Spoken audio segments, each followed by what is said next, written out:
नमस्ते साथीहरू, स्वागत छ तपाईलाई मेरो युट्युब च्यानलमा। आजको यस भिडियोमा हामी क्लास 6 को च्याप्टर 1 को एक्सरसाइज 1.1 को क्वेस्ट को सोल्भ गर्नेछौँ।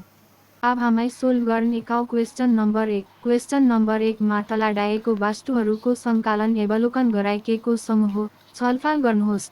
ए नम्बरमा आइतबार, सोमबार, मङ्गलबार, बुधबार, बिहीबार, शुक्रबार, शनिबार डाएको जा। यसको सोल्युसन यहाँ पेपरमा जा तपाईहरू हेर्न सक्नुहुन्छ।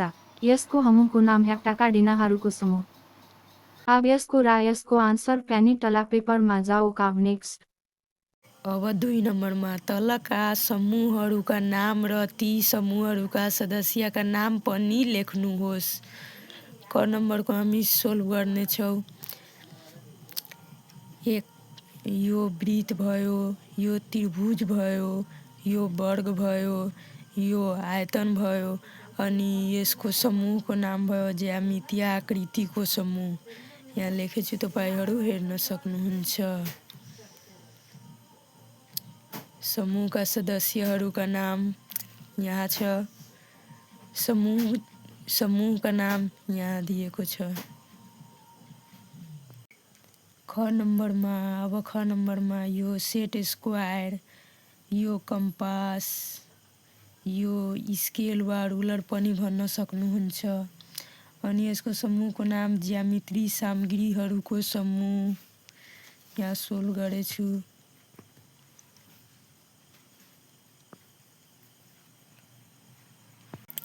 अब अर्को पेजको ग नम्बरको यहाँ सोल्युसन छ।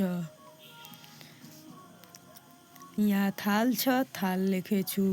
कप छ, कप, गिलास, मग, प्लेट अनि यसको समूहको नाम बन्छ भाँडाकुँडाहरूको समूह।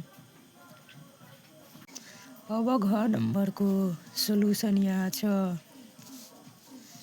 यहाँ मोजा छ, मोजा लेखेछु। टोपी, पन्जा, स्कर्ट, सर्ट, प्यान्ट अनि यसको समूहको नाम लुगाफाटाहरूको समूह। क्वेसन नम्बर 3 तल दिएका समूहमा नमिल्ने एउटा चिन्ह गलत गर्नुहोस्। त्यसपछि के को समूह बन्छ लेख्नुहोस्। क नम्बरमा डिक्सनरी बक्सको सामग्रीहरू दिएको छ, तर एउटा आयतन नमिल्ने वस्तु भयो। अनि यसको समूह बन्छ ज्यामितीय सामग्रीको समूह। ख नम्बरमा स्कुटी छ, बस छ, कार छ, ल्यापटप छ। अनि ख नम्बरको सोल्युसन यहाँ छ। ख नम्बरको ल्यापटप नमिल्ने वस्तु हो। समूह के को समूह बन्छ त सवारी साधनहरूको समूह बन्छ। यो ग नम्बरमा तरकारीहरू छन्, तर यो एउटा फल नमिल्ने वस्तु भयो। यहाँ यसको बनाएछु, हेर्न सक्नुहुन्छ। फल नमिल्ने वस्तु हो। के को समूह बन्छ त समूह तरकारीहरूको समूह बन्छ। अब घ नम्बरमा जोड सङ्ख्याहरूको समूह छन्, तर यो एउटा बिजोड सङ्ख्याको समूह भएकाले यो मिलेन। अनि यसलाई कटिस गरेर यसको एन्सर यहाँ लेखेछु, हेर्न सक्नुहुन्छ। एक नमिल्ने सङ्ख्या हो, जोड सङ्ख्याको समूह।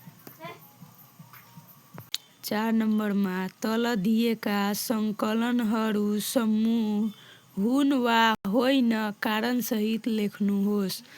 क नम्बर राम्रा अक्षर लेख्ने कक्षा 6 का विद्यार्थीहरूको समूह। यो समूह क नम्बरको यो समूह होइन, किनकि राम्रा अक्षर सबैको विचार फरक हुन सक्छ। ख राम्रो स्वरले गीत गाउने विद्यार्थीहरूको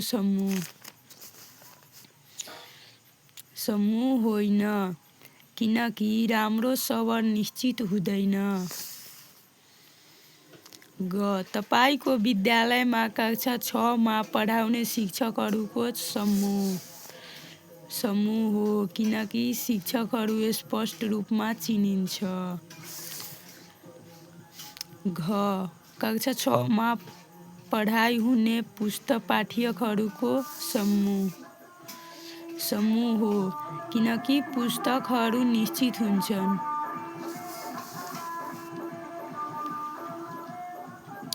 अङ्ग 30 का गुणनखण्डहरूको समूह हो 30 का गुणनखण्डहरूको समूह 1 2 3 5 6 10 15 30। आज हामीले समूह र सदस्यहरूबारे सिक्यौँ। यदि भिडियो मन पर्यो भने लाइक, सेयर र सब्स्क्राइब गर्न नभुल्नुहोस्।